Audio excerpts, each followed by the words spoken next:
Hey everyone, we're excited to have you today to talk a little bit about social media and how that can really help grow your business and help build a community, help you to get new leads, and really increase brand awareness.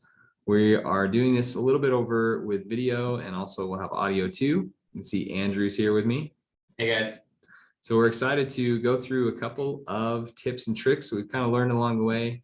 Again, Andrew and I have both led social teams and have a lot of experience in building these types of things. And also, we definitely work with a lot of companies building social media at Scorpion. And so want to go through kind of some of the things that we see as like the foundational starts and where you can get going. So the first thing is really understanding the value and power of social media. And Andrew pulled up a couple of great stats that I think would be awesome if he just shared a couple of those.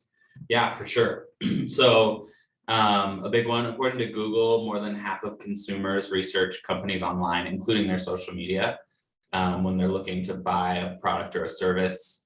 There's more than 4.5 billion active users on social media across the world, which is a giant number.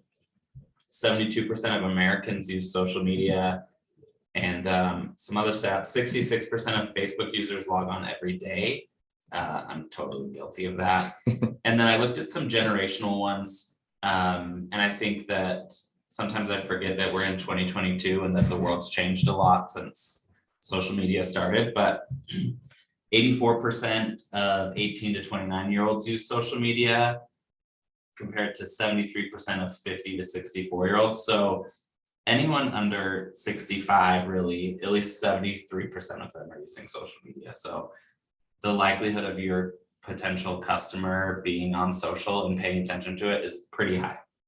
It's funny because so I was at a restaurant the other day and I was looking around and I saw a group of like college kids and they were all talking and chatting and their phones were nowhere to be seen. And then I looked over and I saw this group of like baby boomers like in their 60s, 70s, and they were all on their phones.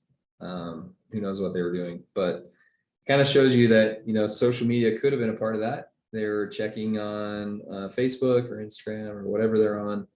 And it obviously like this rocketed with mobile, like these two have grown together and certainly something that you need to focus on according to Andrew. So, and those stats, right? According to Andrew. According to Andrew. Let's just say it that way. ATA.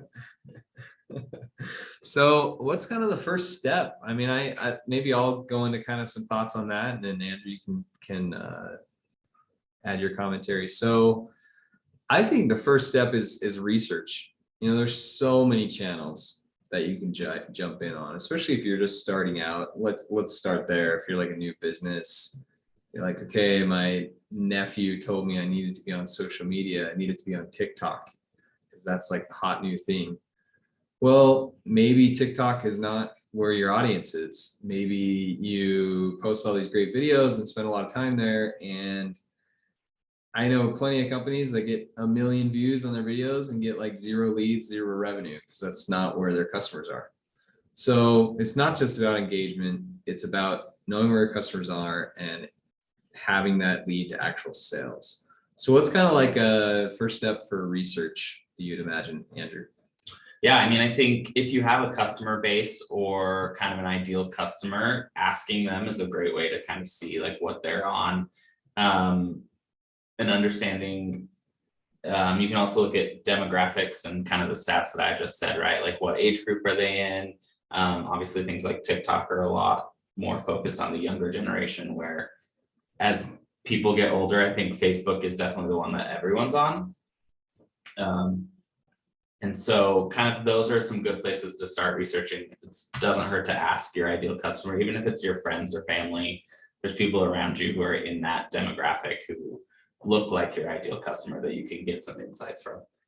So there's like the piece of the survey part, which is for sure like where you start. If you don't have customers, like maybe ask your sphere of influence, like friends and family, like, hey, I'm a plumber. where would you find me, or where do you think I should have my social presence? And even if you only have, 50 to 100 people that like give you feedback on that, it's something to go off of, and you can kind of guide your path. The other thing is just looking at your competitors, right? Like researching, hey, I really want to be like that lawyer, that legal company that I see billboards about everywhere. Let's see what they're doing on their social presence. And you can, Google them, find their website, check out. They'll probably have if they're big, they'll probably have multiple social accounts, but you can like sleuth a little deeper and see which ones are actually active on, see what their comments are, what their engagements are, and that might help you understand, where the best place to start is. So there's kind of like the survey, there's research, there's competitors, and then also just kind of where do you want to be? Yeah. If you're not using Facebook yourself, maybe you should consider starting out on a channel that you actually like. Most of us have at least some social profile. So, you're going to be most active if you actually enjoy being there. What's kind of the next step? So you've done some research, you've figured out, like, let's say, okay, you honed in on you're going to do Facebook. That's where you think your audience is, and there's a great way to house your business there. It's almost like a mini website. A lot of people will use that as their website initially. Where do you go from next, Andrew? Yeah, so the next step is just to get it all set up is an important one.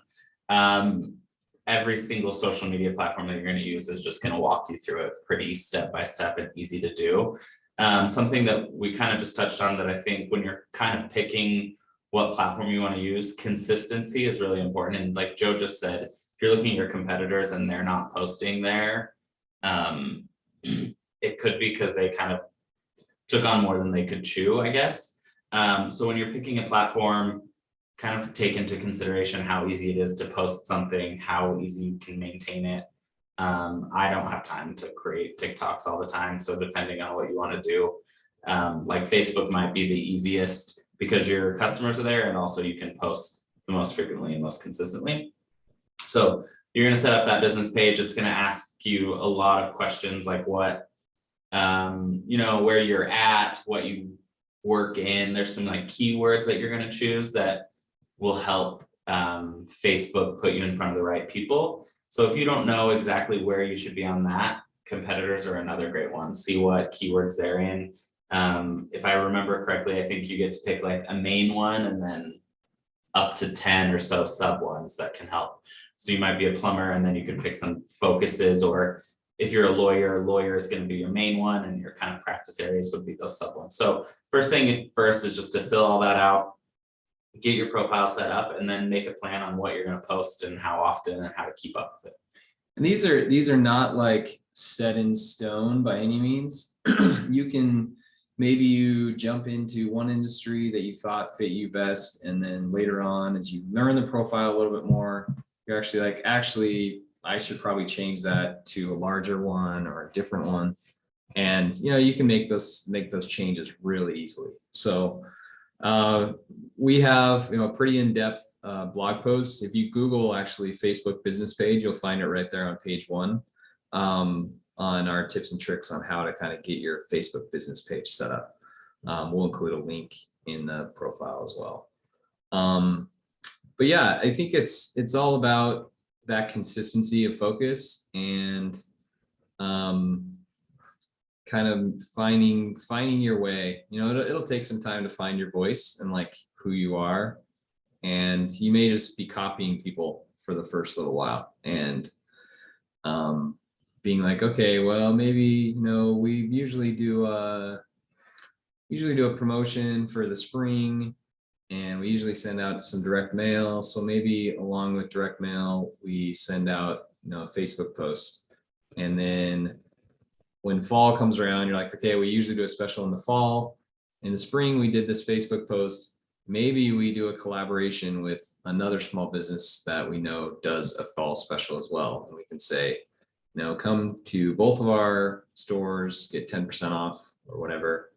and, like and comment on this post, try to get some engagement and go from there. I think one of the cool things about social media when it comes to marketing and kind of how you were talking about some other like traditional avenues, right? Like a postcard is pretty set in stone. Once it's printed and mailed, you're not getting it back. Or if you're doing print advertising, social media is just an easy, free way to keep your customers in the loop. One thing that just happened. So we live in Utah, Joe and I, and last week it was like summer and 70s and great. And yesterday it snowed a ton, which obviously sets back a lot of people doing landscaping or outdoor type stuff, building. Social media is like such an easy way to throw up like updates on what's going on, or maybe you're a sod farm or something, you're not cutting sod now because of the weather. Like you could just keep people in the know all the time without like sending a postcard or doing something a little bit more labor intensive and cost intensive. Yep. Yeah, that's a great point. And same thing with like you mentioned TikTok earlier. Like TikTok, you have to be pretty creative. You have to come up with what music you're gonna put. You're gonna have to like do some sort of motion and dance. Like I guess I'm getting to the age that it's kind of just too exhausting. Do you do a lot of TikTok No, dances? I don't I don't have a burner TikTok account out there somewhere. But Facebook is pretty straightforward, and they basically, if you look at their history, they've become a news feed. They started out like, if you look at your Facebook posts from 2010 or 2009 or whatever, it was a lot about like connecting with people, and then it became images, and now it's like more of a news sharing platform. So it's pretty straightforward. Like Andrew said, you can just say, hey, here's an update on what's going on, and people appreciate that information. It doesn't have to be a really super thought out campaign every time. And that's a great way to get people to go to your social media too. If you're any industry you're in, right? Like check our socials for updates on XYZ, and that gives them like a reason to go follow your platform and kind of keep in touch with you. So what are some good ways people can use social media to help their business, Joe? Yeah, I mean, I think there's, Andrew and I were talking, like doing a little prep for the show, and we came up with kind of like three areas that I think social is really helpful on. One is community, which we talked a little bit about. There's a unique chance as like a local business or a small business to really connect with your community and be like a figure point there. You want to be seen and as someone who's giving back to the community and is really helping out people. And so there's a chance to build community, and that's all about obviously inviting people to your page, having content that they actually care about, and then making sure that you're responding to those people. The second one is content. So it's really a great content distribution channel. So if you decided that as a part of your marketing, you wanted to do blogging once a week, well, SEO is kind of a big piece of what you want to focus on with blogging, but SEO takes time, and social is kind of a little more immediate. You obviously need to build that community and audience first, but if you post a blog post there's a chance that someone clicks on that and comes to your site, and you can get some leads. The last part is advertising. Facebook and really all the social platforms have become pay to play in a lot of ways. So you need to find ways that you can post good content and then choose to boost it. It's kind of the term that Facebook uses, where it expands the reach of how many people see it, or create an actual ad, which would show up in the news feed. You've all seen these. It'll say advertisement or sponsored or something in the news feed. So those ads are definitely more expensive than free, and just depend on your industry what they're going to cost, but can usually lead to direct customers, and something you should monitor at your spending there. And another cool thing is you can spend as much money as you want, right? Like maybe you're having a big sale or something's happening that's pertinent to your industry, and you want to just throw $200 at it and see kind of how it works, you can do that without committing to, thousands of dollars in advertising. Yeah, I had my first blog. I think it was josephmartin83.blogspot.com if you want to check that out. But I created it in grad school back in like 09 or 2010 or something. And I was learning digital marketing. I wanted to go into digital marketing. Andrew's pulling it up right now. If it's still around. It's Oh, it is. really bad. Oh, it is so bad. It's not like my GeoCities site. I wish I could find my GeoCities site. Did you ever do a GeoCities? No. Okay. That was like back in 96 or 97 when the websites were coming up. Anyway, this blog, like I was learning digital marketing. And so I set up this blog. So I was writing content. I put Google Analytics on the back end so I could like figure out data. And then I put $5 a month because I was a poor college student toward it to like figure out how to use AdWords and everything. So yeah, like you can spend as much or as little as you want, and you'll learn information about your customers by even a few bucks or $100 a month to promote stuff. You'll learn a lot of information from that data. Bring you back. What are you reading about my MBA negotiations? I'm just reading your About Me right now. Yeah. We'll post this link too. So Back to social media. So what should you post? Like we decided we're doing Facebook, we're going all in, we're gonna have this great Facebook business page. It's gonna be able to be found on Google. We don't have a website, so it's gonna be our hub for our company. What do we actually post there? Yeah, I think you want to post stuff that matters to your ideal customer, or they're not going to pay attention to you, I think is the key one. And what do people like? They like information that helps them with XYZ, right? If they're a homeowner, something that helps them there. If they are looking for an attorney, something that helps them in that. So educational content, I think, is really, really great.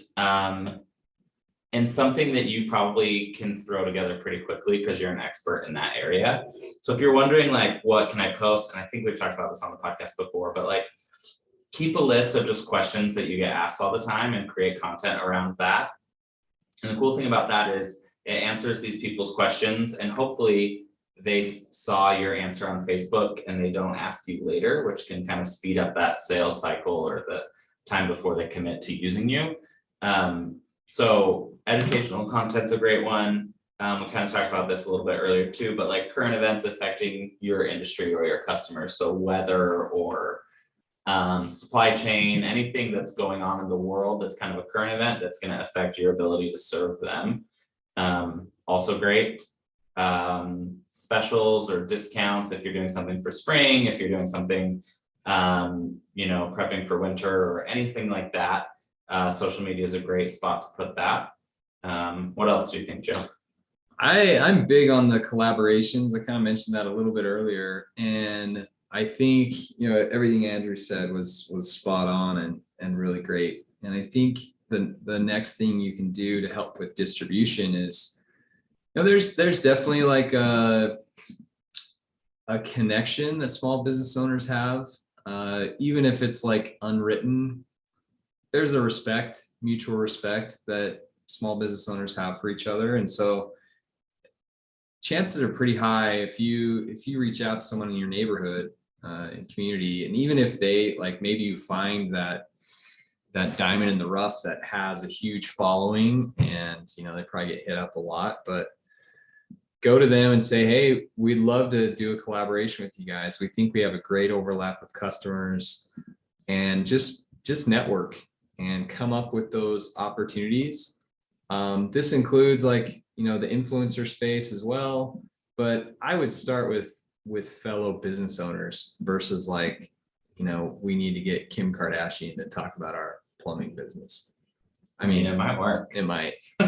It could. I don't know. You never know. You never know until you try.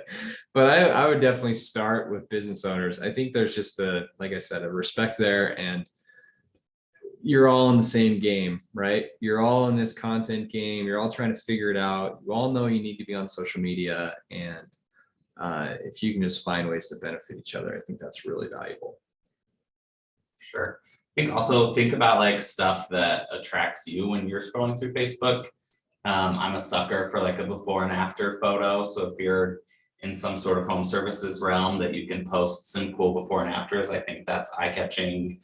Stuff like that, whatever, you know, you see as valuable or that makes you stop on social media, see if that's something that you can apply to your own business. And it might be something from the Kardashians or, you know, Joe's blog from 1996 or whatever, but you can apply it to your company and make it worthwhile for you.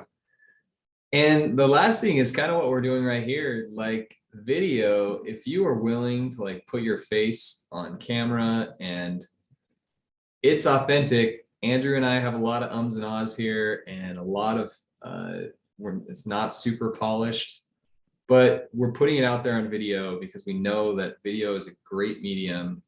It's really efficient because you can use the audio, you can use pieces of it for different campaigns. If you're willing to kind of put yourself out on video, you know, if you're in the home services business, you do like a whole bunch of DIY videos. Like Andrew and I have houses, so we're always searching on Google, like how to fix this stupid pipe that broke. And, you know, there's 20 videos that pop up and maybe we see one that is like, oh, you know, this is my local company. And then, you know, you add a little credibility. So if you're trying to like, if you're willing and able and want to, I mean, you should probably do it anyway, but get on video and make that a part of your social campaigns. I think that's about it. We like to keep it short and sweet, but full of really great content. Andrew, any parting words? I don't think so. I think we covered it all. Give it a try. It's not that scary. Get on the Facebook. The FB. Meta. Changing the world. So thanks everyone for joining today. And hopefully this is helpful with some tips on how to grow your small business with social media. Thanks.